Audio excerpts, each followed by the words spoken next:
Welcome to Overthink. The podcast where two philosophers connect philosophy to your lived experience. I'm Ellie Anderson. And I'm David Peña Guzman. David, everybody gets ill.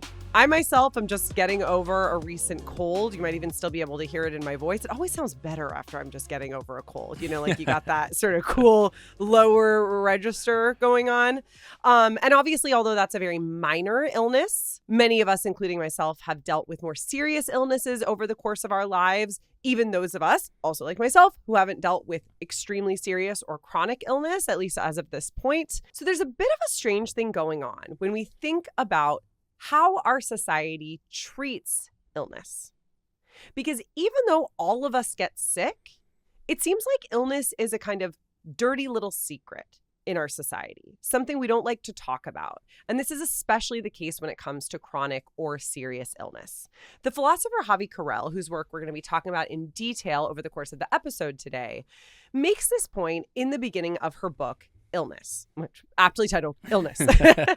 She writes, "We are all ill at some point or another. The vast majority of us will die from some kind of illness. Everyone's life is touched by it to some extent. And so even those of us who don't have chronic illness, for instance, have likely at least one loved one who does, right? We may have been involved in caregiving for them, in mourning their loss when those illnesses have been terminal and led to death, and so on and so forth. So even though everyone's life is touched by it to some extent, Carrel points out, illness is a dirty little secret that sick people share. It's not something that we tend to bring attention to. And in fact, it can come across as taboo, as not appropriate for polite conversation." Yeah, we've talked a lot in Overthink over the years about social scripts, the social scripts that we have, the ones that we don't, the limits that those we do have place on us, and then the difficulties of moving through conversations in cases where we don't have those social scripts. And I think we really are, we suffer from a lack of social scripts for talking about illness, for asking other people about their illness, and for revealing illness. And so what ends up happening is that most of the time we go through the world operating under the default assumption that everybody that we encounter is healthy and feeling well.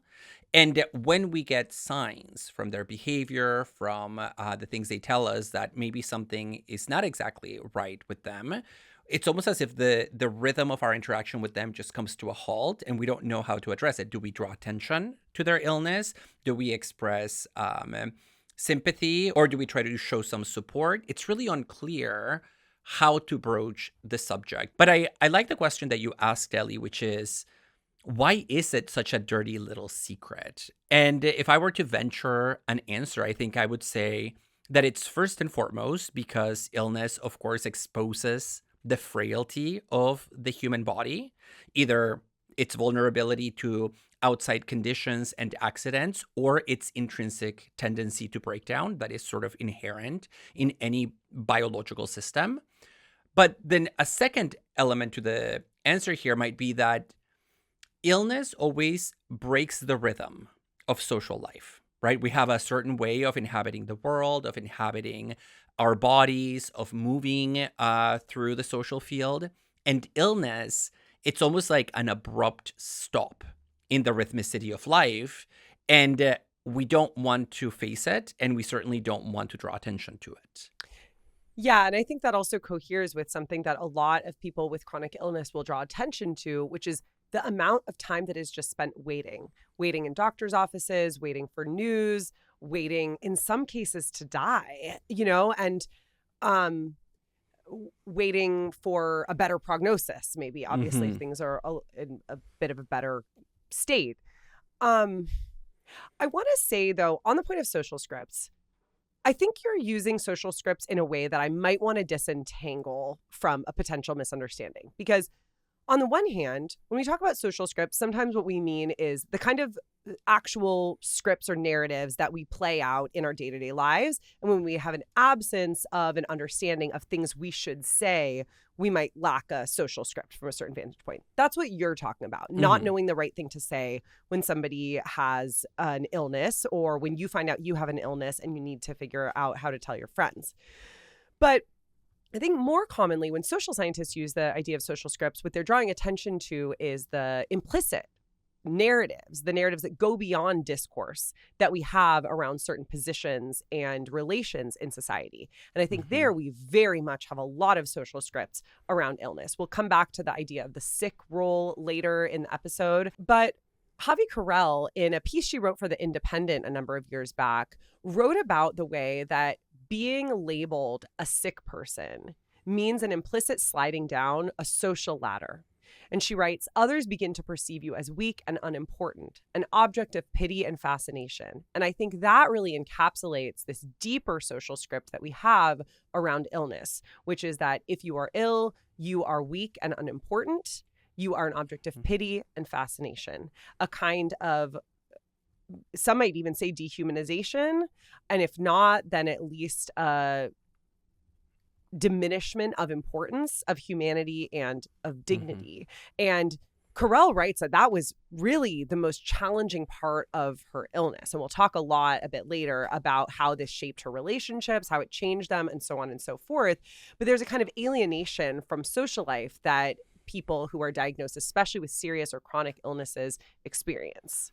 Yeah, and when we think about that sliding down on the ladder, the social ladder, it's really important to underscore that it doesn't happen through ill will, right? It's not the bad intentions of our friends and family. And I think it happens largely through assumptions that people make that they think are reasonable and that in some cases are meant to minimize discomfort for us, but that ultimately translate in making decisions for us without our input. So, for example, oh, our friend is ill. Let's not invite them to the park because we don't want them to feel like they have to, put a lot of effort into hanging out with us. Maybe we don't want to bother them. We want to respect that they're taking time to deal with this illness. And on a collective level, it then translates into a sudden drop in social invitations, into less contact from those around you, into a lot of doors that typically were open suddenly being closed to you. Again, not because anybody wanted to close those doors to you, but rather because assumptions were made about what illness is and the relationship between illness and, on the one hand, pain, and on the other, the possibilities for action that remain available to you. And this also, of course, takes place within medical contexts. So another philosopher whose work on illness has been really influential is that of S.K. Toombs, who has a book called The Meaning of Illness, in which she reflects on the phenomenological dimensions of illness, partly drawing on her own experience as a multiple sclerosis patient. And she writes about the experience of alienation that she has so often felt in a doctor's office.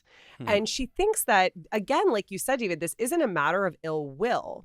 When it comes to the doctors, the issue, as she describes it, is a difference in their understanding of what illness is. She says that for us, illness represents two very different realities. For her, the illness is meaningful from the standpoint of her subjective experience, how she goes about her life, and so on and so forth. Whereas for the doctor, the illness is meaningful in the sense of its etiology, its symptomatology, its prognosis. And that kind of difference between the first person and the third person perspectives leads to a significant amount of alienation and even dehumanization in medical contexts, not because doctors are trying to do that to her, but because, especially given the realities of our medical system, they have very little time and bandwidth for getting a fuller picture, and they're at a remove from how she's experiencing her illness itself. Today, we're talking about illness. What does it mean to be ill? How does illness reorient us, not only toward our own bodies, but also to our world? And what function does the sick role play in social life? As always, for an extended ad-free version of this episode, community discussion, and more, subscribe to Overthink on Substack.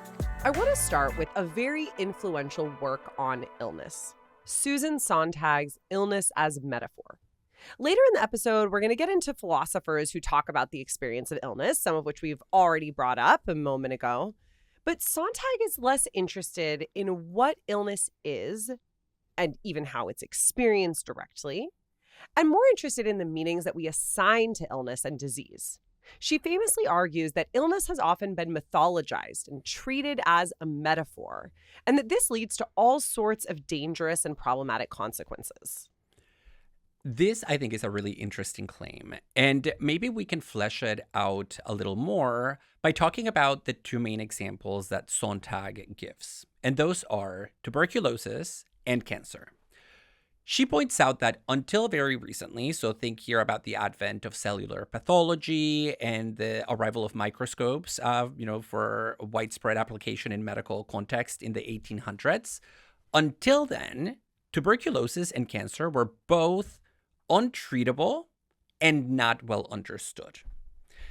And this combination of fatality plus mystery led to really intense fears and anxieties on the part of pretty much anyone about these conditions, right? Cancer and tuberculosis were seen as arbitrary death sentences that just fell from the sky and could attack anybody for no reason and without the possibility of a cure. And so she points out that this is, of course, true of many other diseases that were poorly understood at one point or another. It's just that now we experience it in particular with tuberculosis and cancer. But the same could be said, for example, about leprosy, the bubonic plague, and also syphilis. Yeah, even as recently as the 1950s, my own grandmother had tuberculosis, and she spent the first 2 years of my dad and his twin brother's life living in a sanatorium. She had to have one of her lungs cut out, and she could only see her children from the window of her sanatorium. Oh my God. I know. So thanks for the intergenerational trauma, Grandma. My dad grew up not being able to see his mother for the first 2 years of his life because she had tuberculosis while pregnant. Luckily, she survived and she lived a long life with one lung. But I think this disease, just even in my own life, has had a important kind of metaphorical status as something that really shaped our family life and family history. The fear that Sontag is describing of these diseases, she suggests, has important social consequences. It causes patients to be socially shunned and treated as contagious, even if the disease, like cancer or tuberculosis, is not actually contagious. So I just mentioned my grandma literally had to be isolated in a ward for 2 years, couldn't even see her own children other than through a closed off window. They said that sometimes the window would get opened if they were far away and she would throw Tootsie Roll treats Oh my God. to them. I know. This is bleak. This is like the essential story that I grew up hearing from my dad. And so I think that also kind of takes us back to something we mentioned earlier about the way that ill people slip down a social ladder.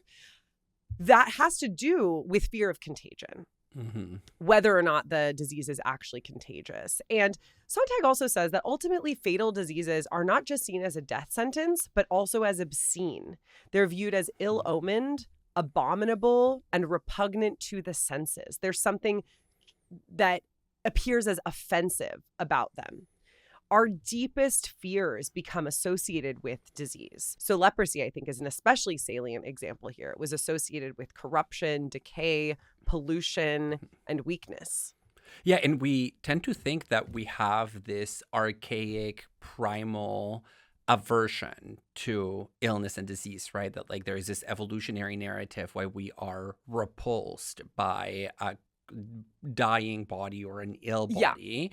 And once we accept that narrative, or once we accept that mythologized association between disease and corruption, or illness and corruption, then socially all bets are off, according to Sontag, because a lot of these mystifying narratives that she's talking about, right, the mystification of tuberculosis, the mystification of cancer, what they end up doing is they replace a more empirically grounded understanding of what disease is and what the experience of disease is like. So it's not just that they coexist with a scientific understanding, it's actually that they eclipse a scientific understanding of these conditions. And I think you can really see this in the case of both tuberculosis and cancer, just to stay with these leading examples, even though they were mystified in significantly different ways. So Sontag points out that tuberculosis was mythologized as a disease of the spirit, basically. So if you had tuberculosis, you had a spiritual kind of problem because tuberculosis was thought to appear in strong contrasts. So its symptoms were kind of like a white pallor and also a red flush. And so it was this sense that it's hyperactivity and fatigue at the same time. And that high contrast must point to a problem with the spirit rather than the body. And also because it was associated with the lungs, it had this sense that it's connected to the spirit because, of course, the lungs are connected to breathing. Breathing is connected to air. And as we talked about in our episode on air, we associate this element with the spirit, right? The human spirit or the soul. I always think about La Boheme when I think about the mythology of tuberculosis, the kind of beautiful, dying bohemian woman who's, suffering in a cold garret with her tuberculosis. Yeah, but it is spiritualized, right? It's a spiritualized form of suffering. Well, yeah, and La Boheme is an opera as well. Yeah. Right? Yeah. And that's very different than what happens in Singing cancer. Voice. Right. Okay, sorry. Go ahead. Sorry, go ahead with cancer. No, a good point. But it's very different than what happens with cancer, where cancer is really reduced, quote unquote, to the body. We don't spiritualize cancer like we did tuberculosis. We rather treat cancer as a deformation of like the most bodily of all things, which are cells, especially with our modern understanding.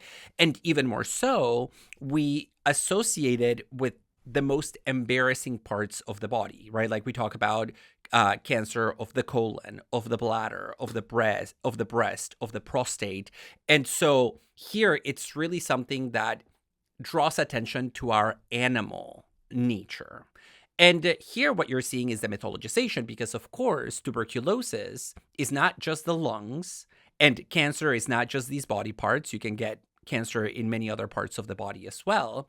But that is the mystification that happens with these conditions, that the meanings and the associations that we weave culturally and historically become more important than facts about the conditions and are seen as more real than the actual physical biological reality of the illnesses themselves.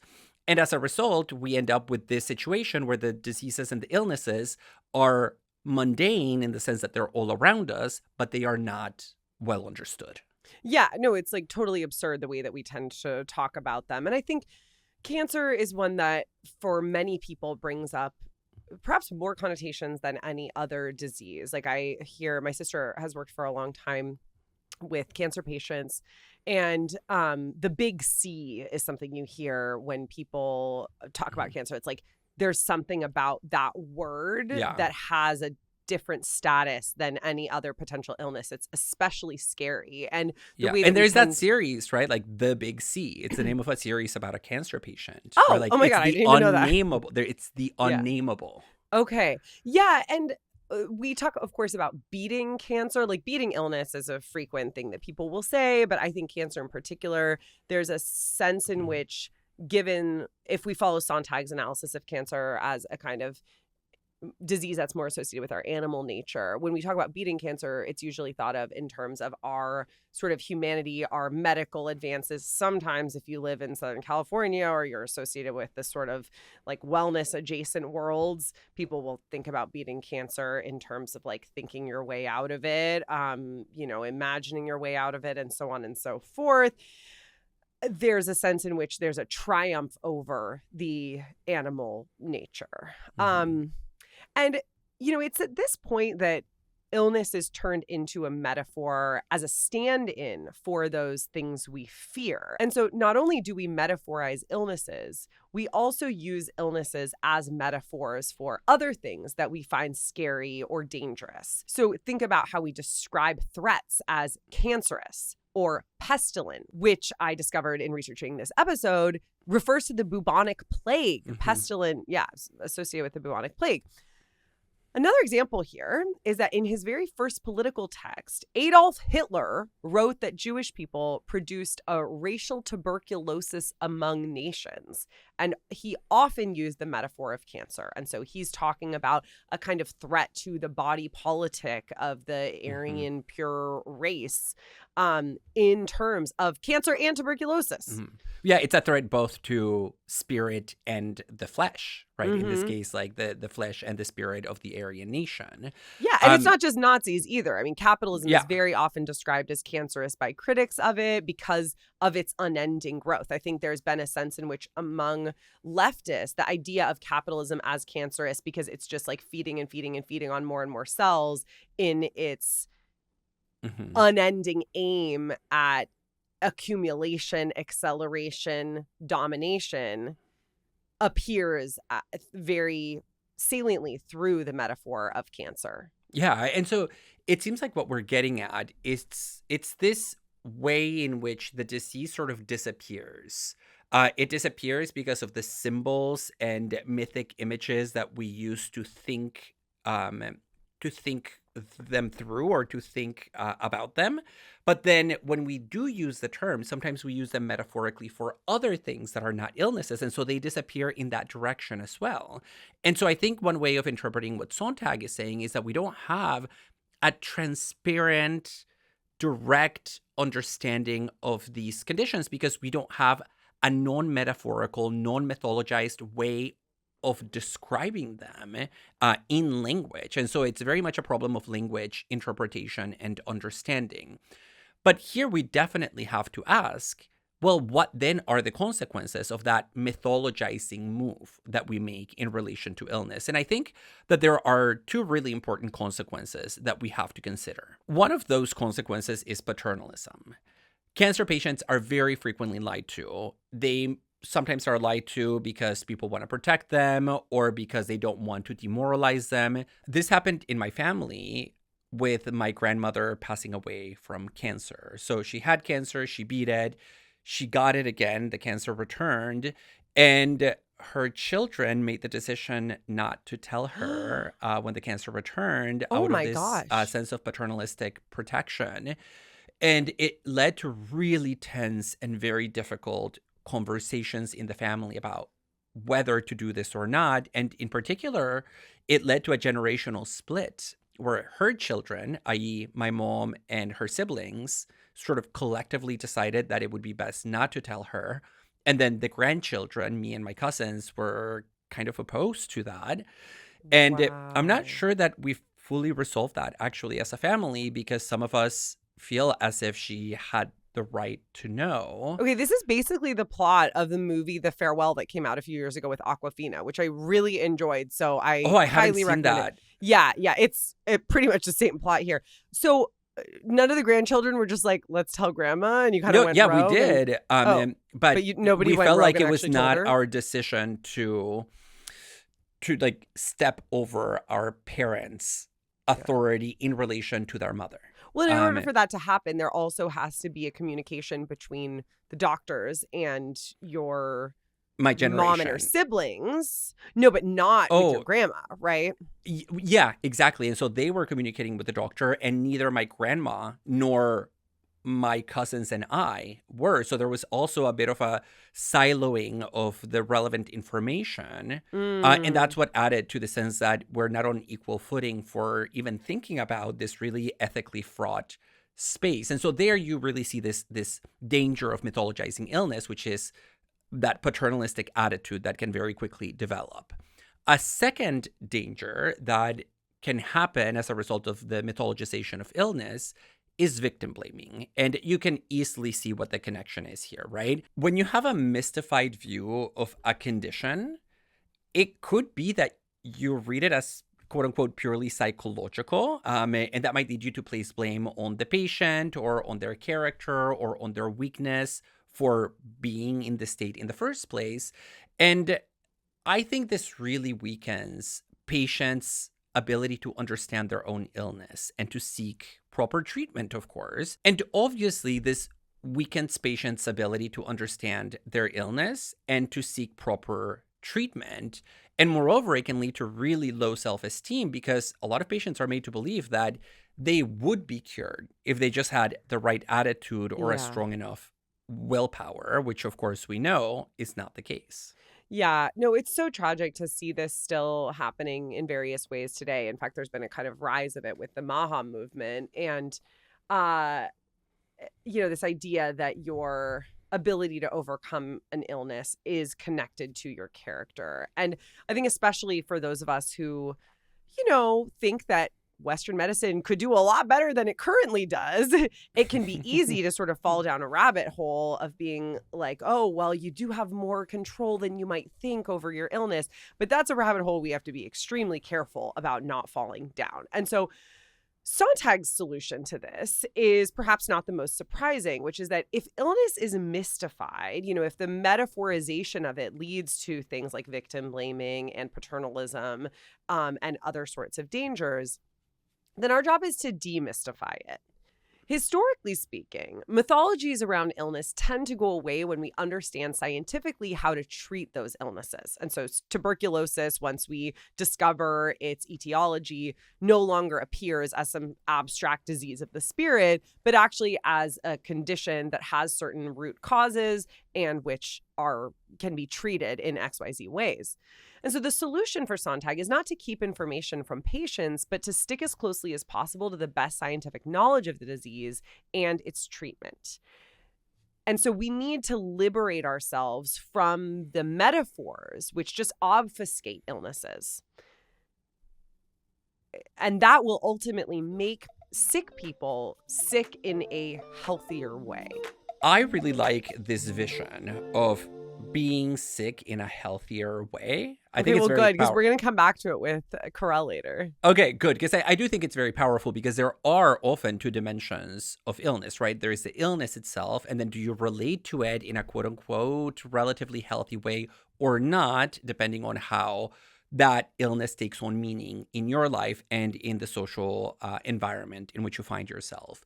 But one problem with Sontag's view here, where she turns to science as a way of demystifying illness, is that somebody could argue, and I myself would argue, that it is excessively positivistic. It just puts too much faith in the idea that science will give us a solution to the problems of mythification or mystification. Mm-hmm. And I'm not sure that that's quite right.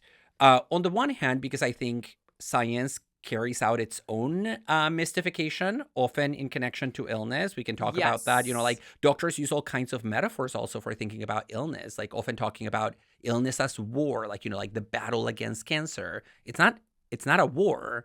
It's something else altogether. So there is mythologization and metaphorization in science as well. But on the other hand, I think we can also consider the possibility that the scientific account of illness may itself be problematic for other reasons as well. And this is the view of the French historian Georges Canguilhem, who wrote a really influential book in the middle of the 20th century called The Normal and the Pathological. And Canguilhem has been a really important figure in the history of recent French philosophy. He was Michel Foucault's mentor and supervisor. He directed his doctoral thesis on the history of madness. He also was a mentor to Jacques Derrida. Derrida was his assistant in the early 1960s. And so even though he's not one of the most famous French philosophers, he's sort of like in the background with connections to a lot of people who then went on to give shape to a particular moment of French philosophy. But in his work, which is primarily about the history of medicine, he tries to show that the scientific understanding of illness that emerged in the 19th century and that has really continued to shape medicine well into the 20th century is fundamentally misguided. Mm-hmm. Yeah, and fun fact for listeners, David, you wrote your dissertation in part on Canguilhem. I know you've mentioned before that you wrote your dissertation in part on Foucault, but I remember very distinctively this like beautiful lunch we had at the Emory Museum Cafe when we were in grad school, where you decided that you were going to write a dissertation on like French philosophy of science and talk about Foucault and Canguilhem and a couple of others. Yeah, so I have fond memories of that. Needless to say, you have done a lot of work on Canguilhem. I'm more familiar with his proteges, Foucault and Derrida, for instance. So for those of us, including myself, who are not familiar with his work, explain to hmm us what the mainstream scientific account of illness is and why Canguilhem thinks it's wrong.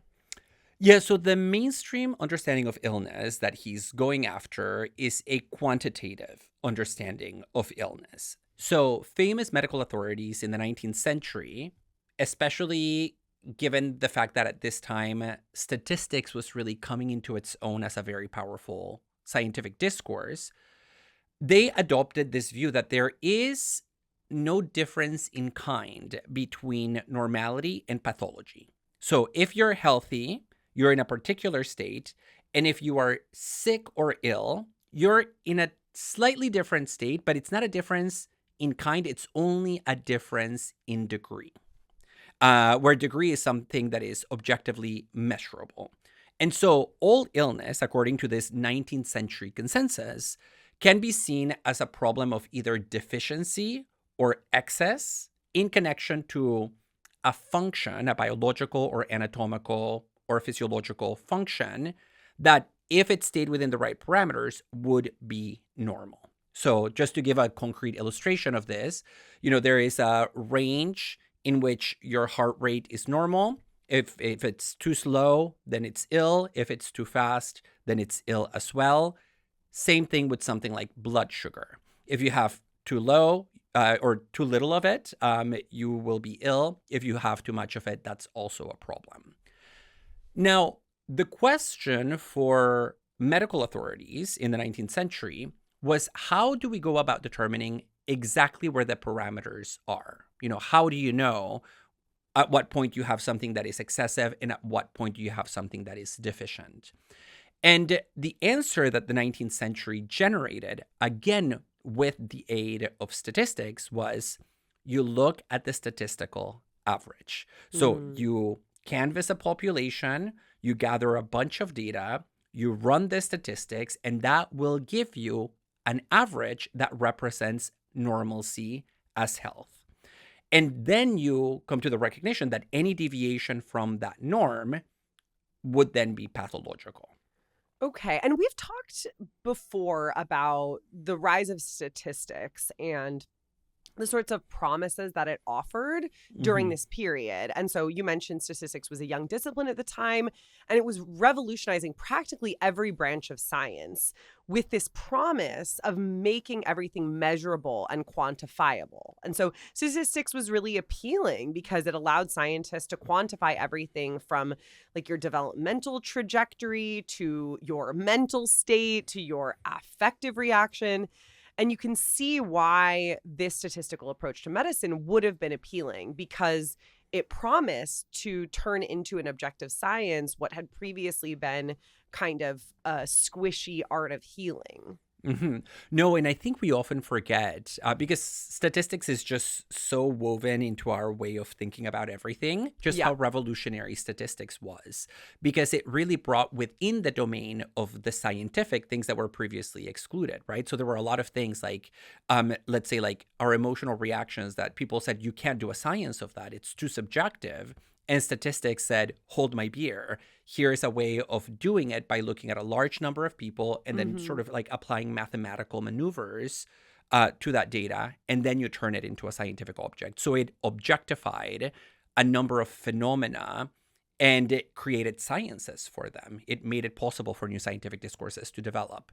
And also remember that this is in the 19th century, which has often been described as the age of positivism. And so what you get is this consensus in the scientific community that you can use statistics to quantify phenomena, and that if you do that, that gives you kind of like a ticket, straight to scientific stardom. You can become very famous if you start like measuring things that were previously unmeasurable, right? Because you're like discovering new things. And Canguilhem, who is writing about this in the 1940s, that's when this book, The Normal and the Pathological, came out, is really critical of this turn to statistics in medicine in particular. And he identifies three problems with this scientific understanding of illness as a statistical deviation, right, from the average. He says the first problem with this statistical conception is that it forces us to reduce all pathology to physiology in order for it to be measurable, right? So for every illness, there has to be an organic manifestation, like a rise in blood pressure, a change in blood sugar. If you don't have that physiological correlate, then it doesn't exist. And as far as science is concerned, it's not real. A second problem is that this fetishization of the average as the normal and the healthy really cuts against the principles of Darwinian evolution, especially the basic fact of biological diversity. Like there are, even within the same species, there are very different kinds of animals, or not kinds of animals, but animals that are members of a same species don't have the exact same kind of body. There's a lot of variation in function, in shape, in size, so on and so forth. In short, organisms are different. And that means that what may be normal for me doesn't need to be normal for you, but that doesn't mean that either of us is automatically ill because we deviate from some norm. And finally, he points out that there's a really weird implication to relying on statistics, right? Because think about this. What's the average number of children that Americans have? It might be that not a single person in the community actually matches it. It's 1.94. Yeah, nobody has 1.94 children. And so it produces this really contradictory implication where I guess all Americans are abnormal because everybody technically deviates from the statistical average. And so the idea of a community of all deviant individuals just doesn't make sense. Okay. I mean, that last point seems strange to me because the statistical average, we're talking about it as an average, I think, in a mean rather than as a mode or median. So I don't really get that point. But okay, whatever. We can leave that aside. But I'm curious mainly about the implication of his view, which is that does this mean there is no reality to illness? So if does that mean that illness should not be interpreted as a deviation from a norm? Because it makes me wonder what illness is if it's not a departure from some ideal state of health. Great question. And the answer is not quite. So illness is a departure from a norm, but it's not a departure from a statistical/mathematical norm that happens at the level of the population. Rather, illness is a deviation from a biological norm that happens at the level of the individual.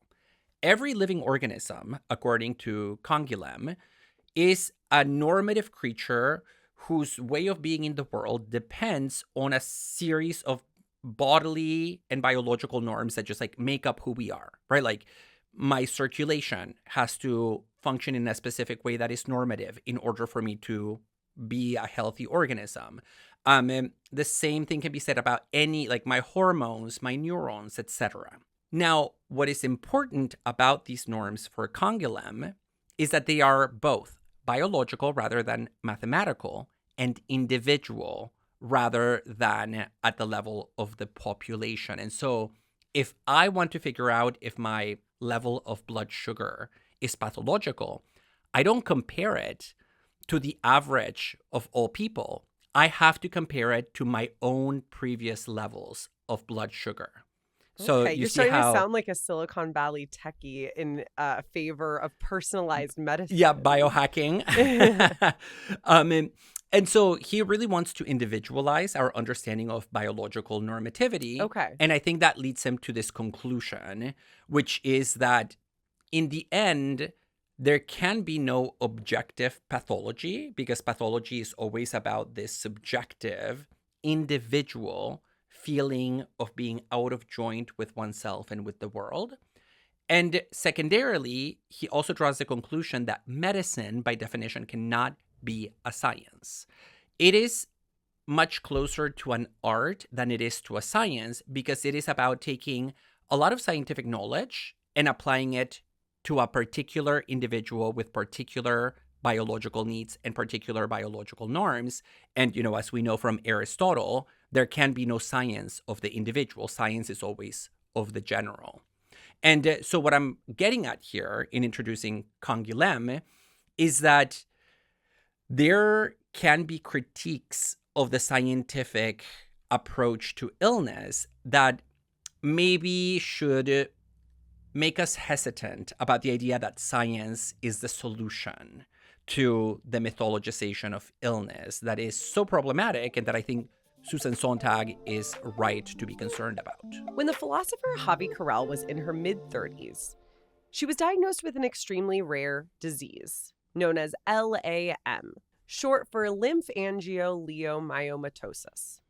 This is a progressive and incurable disease that almost exclusively affects women. Carrel experienced severe dizzying and nauseating breathlessness akin to suffocation. And when she first went to the doctor to describe her symptoms, she got a diagnosis of unusual asthma. And then it became clear over time when she was experiencing very strange and very severe symptoms that something deeper was at work and that she had this extremely rare disease. She describes this in the book that I mentioned earlier called Illness, the full title of which is Illness, the Cry of the Flesh. And she's trained in phenomenology, and she talks about how her training in phenomenology, which is a school of philosophy that our listeners are hopefully pretty familiar with at this point, given that you and I talk about it a lot, we're both trained in it as well, reveals a problem with the naturalistic view of illness. The naturalistic view of illness is kind of similar to what we talked about with the S.K. Toombs stuff earlier, the way that Toombs was being treated from a sort of third-person perspective by her doctors. The naturalistic view of illness is kind of the perspective of the etiology, of the diagnosis, of the symptomatology from an outsider's perspective. It's the view of the sciences. And a lot of phenomenologists for a very long time outside of the context of illness have taken issue with the naturalistic or scientific view. Maurice Merleau-Ponty does this a lot in his work, for instance. Mm-hmm. Carrel says that a phenomenological view of illness, by contrast, is rooted in first-person lived experience. And on this view, illness isn't just something that happens to you, but is an entire way of living, experiencing the world, and interacting with other people. So she really identifies the fact that a change in the body is a change in subjectivity itself. And the naturalistic view, therefore, it's not that something's wrong with it. It's not that she's like not happy that she got the diagnosis that she got. That was a really life-changing diagnosis. But it has to be supplemented by phenomenology. We have to take into account the fact that illness is lived from the first person. And again, that it involves a complete transformation of your relation to the world rather than just some like localized shift in your understanding of your own body. Mm-hmm. Yeah, and I do think phenomenology has been nothing short of revolutionary in the philosophy of medicine because it has put the testimony of the sufferer front and center, and it has made us realize that illness is a subjective condition that need not always map or be explainable in terms of that third-person objective scientific account of reality. And this phenomenological approach to illness, I think, works really well with the philosophy of George Canguilhem that I just mentioned. In fact, one of the first publications that I ever did in grad school was a paper reading Canguilhem in conjunction with Merleau-Ponty on the question of the phenomenology of illness, especially because Canguilhem himself has this way of centering the first-person perspective where he says, you can't understand illness if you don't recognize the fundamental fact that when all is said and done, the doctor-patient relationship begins when the patient picks up the phone and calls the doctor. And that starting point is because the patient feels that something is wrong. And so the starting point of illness is a subjective awakening into the experience of pathology. Everything else is downstream from there. And this means that illness really isn't, again, as those 19th century medical authorities would want us to believe, an intensification or a weakening of normal parameters, normal functions, normal faculties. it is a brand new mode of experience for the person who is undergoing it. So even if you're dealing with a very low level condition, like having a cold, it's not as if it's just like your throat or your nose that is sick, or it's not just that your temperature is higher than average. It's rather that you are in bed, unable to do the things that you want, which means that the polarity of your existence has been fundamentally altered. Yeah, Carell actually begins her book by talking about first realizing that something was wrong when she was in an exercise class and noticing that she couldn't do the basic weight training that she was used to doing and starting to compare herself with other young, slim women in the class and being like, I usually can do what they do. What's going on? And so she has some interesting reflections about her own ableist biases and feeling alienated from her body because she wasn't able to do what she was used to doing. And so she talks at length about how illness distances us from our biological body. And the body suddenly seems as though it's betraying us. The lived experience of the body becomes painful, unstable, and treacherous. This isn't normally available to us while we're healthy. And so even though she had no idea what was going on at first, this sense of alienation, which began in the simple daily ritual of going to an exercise class and suddenly realizing that her abilities were different than usual, I think speaks to what you're talking about with Canguilhem.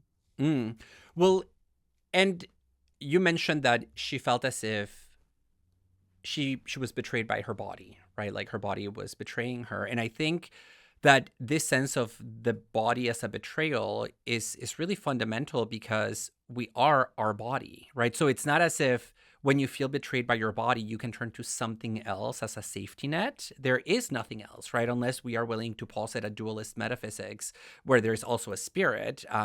But if we are betrayed by the body, we lose our faith, not just in the body, but in the world, in existence, which is made possible by our very embodiment. So it just like goes to the very core of who we are as fleshy embodied creatures. Yeah. And in addition to this new relationship with the world, which is definitely core to what Carell is talking about here, I also want to really stick with the different relationship to the self that emerges here. Because what happens when she's in that exercise class is first her relationship with the world changes. She's not able to interact with it in the way that she usually does, to pick up the weights, to, cycle in place, etc. To the same degree that she usually does. And then that leads her back to herself, to asking, what has changed with me? And she talks about how she went through various interpretations of what might be happening to her, including one that was given to her by doctors, this initial diagnosis of unusual asthma. And this question of self-interpretation and the self-doubt that you experience. In fact, a lot of her recent work has focused on bodily self-doubt and what she calls radical bodily self-doubt, makes you crave a diagnosis. And so having a name for the diagnosis can be a huge relief. But at the same time, there then becomes a kind of relationship with a diagnosis that can also alienate you from yourself in different ways. And she talks about a number of stages that she went through post-diagnosis, especially because her diagnosis was so serious, this rare and terminal illness. And she talks about one of the stages being developing emotional self-discipline and actually realizing, hey, I'm kind of stuck with this. I feel horrible for myself. This feels like an unjust situation. Like I don't deserve this. But then also realizing, okay, at a certain point, I sort of have to pick up and keep going on. This bodily self-alienation is a new reality for me. And a form of reconnecting to self was actually the development of emotional self-discipline.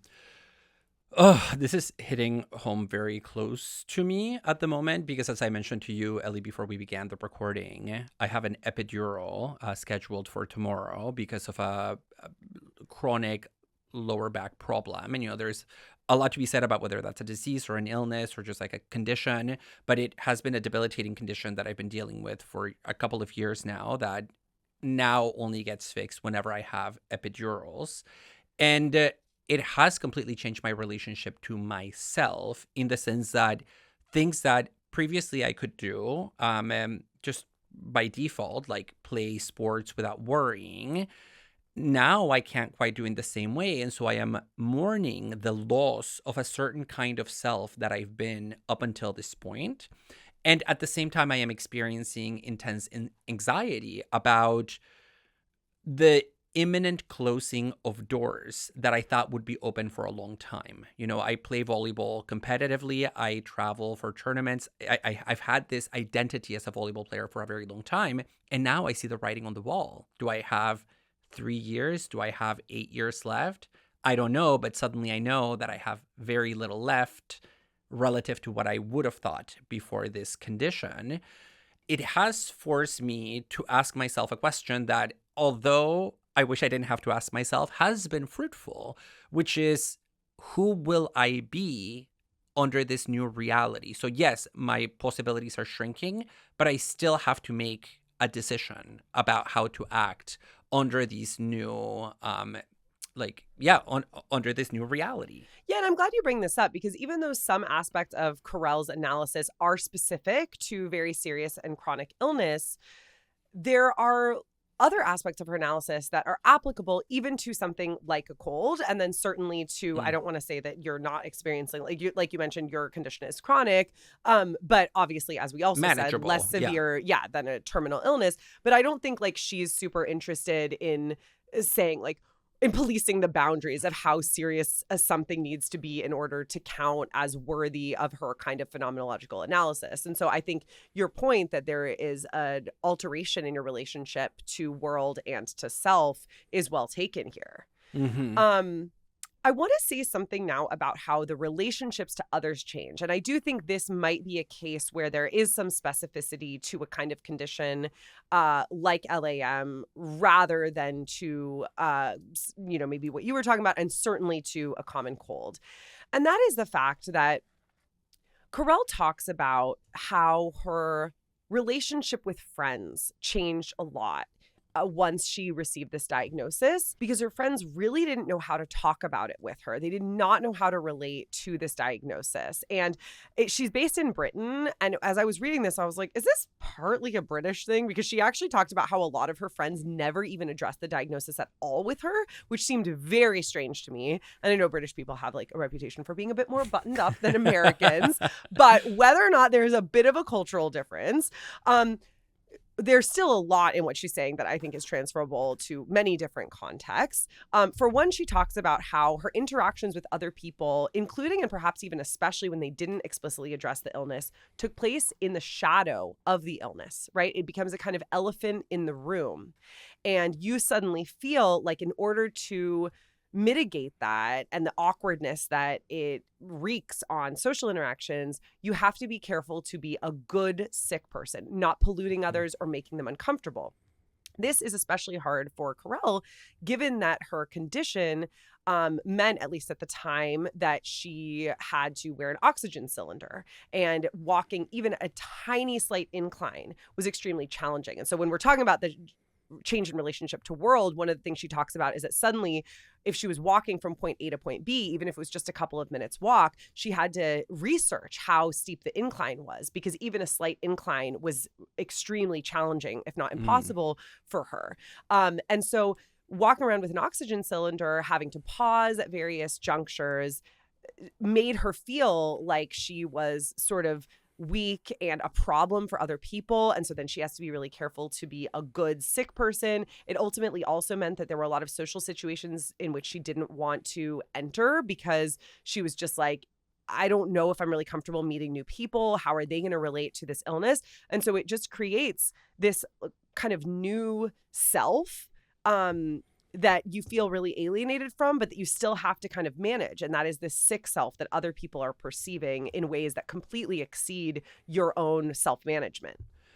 Yeah, and this I think is directly connected to what earlier I called social scripts, as not having the right things to say specifically, right? Like not knowing how to broach a topic, not knowing what questions that are appropriate, and not knowing when to ask those questions. And in the case of an illness like this one, right, where there's like a visible component, like with the tank, for example, I do think it leads to a very tense feeling of tiptoeing around those people that previously you saw as your closely knit social network, right? Like these are the people that you want to feel comfortable around, that suddenly you are hesitant about. And that sense of hesitancy, social hesitancy, can really destabilize your sense of your social reality. More importantly, I would also add, it sometimes translates into placing an unfair burden on the sick person themselves. Oh, yeah. You phrased it as like being a good sick person, but I think a different description is that the responsibility suddenly falls on them to make other people comfortable around the visible markers of their illness. And so, for instance, this reminds me of all the stand-up comedians who either have a visible disability or who have an illness of sorts that is part of their routine, always begin by addressing it and providing comic relief about the illness so that the audience feels like comfortable in its presence.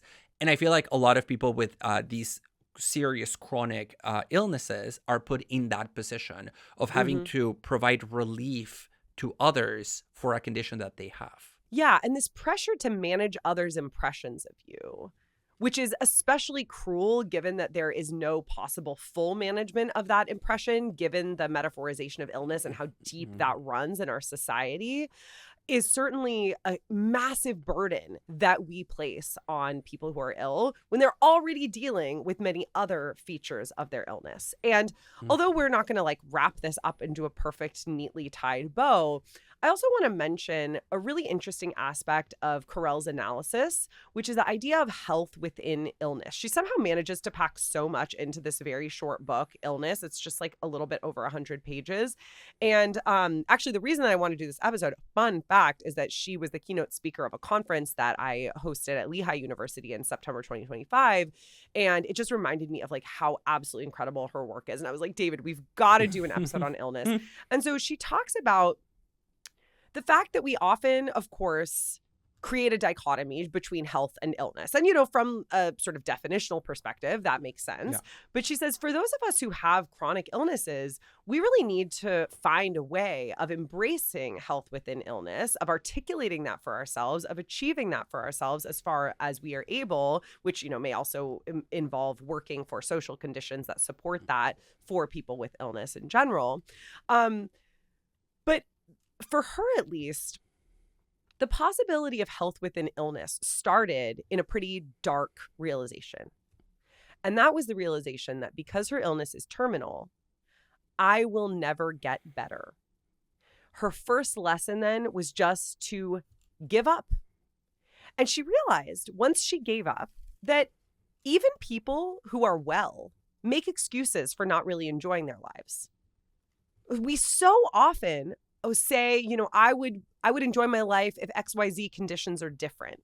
And it's especially easy, of course, and natural to do that when you have such a life-changing diagnosis. But she says when she realized, hey, I'm never going to get better and I just need to give up, it changed her perspective on even the life that she had led when she was well, which was that she was constantly finding excuses not to really enjoy her life. And the term health within illness, I should just clarify, it's not a term that she initially coined. It's coined in the 1990s. And it trades on the fact that there is a lack of correlation between objective health and subjective well-being. And so a lot of people would assume that if you are unhealthy, considered from a quote unquote objective perspective, maybe Canguilhem has questions here, that you would then also have a loss or a lack of subjective well-being. But that's actually not the case. And she identifies a number of positive mechanisms that enable health within illness. She says one is adaptability and another is creativity. And so actually having to cope with her illness, being adaptable, being creative, also developing self-discipline and not giving into self-pity, as I mentioned earlier, have empowered her not to suddenly overcome the alienation that's produced by such an illness, but rather to find a health within illness. For instance, to embrace that there are good days and bad days, to be adaptable to those changing conditions. This coheres, I think, really well with a lot of illness autobiographical writing, where people reflect on how, yes, for all the badness that comes with illness, illness can have this transformative effect as well of either helping you clarify to yourself what your values are or shift your priorities in a way that they better align with the kind of life that you want to have. And of course, illness can, as I said earlier, it can close doors for you, but it can also lead to new ways of inhabiting self and world, right? Like, and maybe it opens even some doors that you didn't think were even a possibility previous to the moment of illness. And I want to connect this back to Canguilhem one final time, because Canguilhem, also writing about illness, it talks about the importance of getting to a place not so much where you aren't ill or pathological, because he recognizes that that's an inevitable feature of the human condition. But he wants to define health also in a new way, that maybe we can put in dialogue with this notion of health within illness. And he says what we should be striving for is not for the restoration of our normative way of being prior to illness. It's not about going back to an idealized state before catastrophe struck. What we should be striving for is always a state in which the organism can, as he says, institute new norms, where you can, and this connects to the adaptability and the creativity point. Mm-hmm. If you're able to still institute new norms, those can be biological norms, but they can also be social norms, just new ways of living your life on your terms, even if those terms are no longer the same as before. You can inhabit a sense of normality that is specific to you as a biological organism.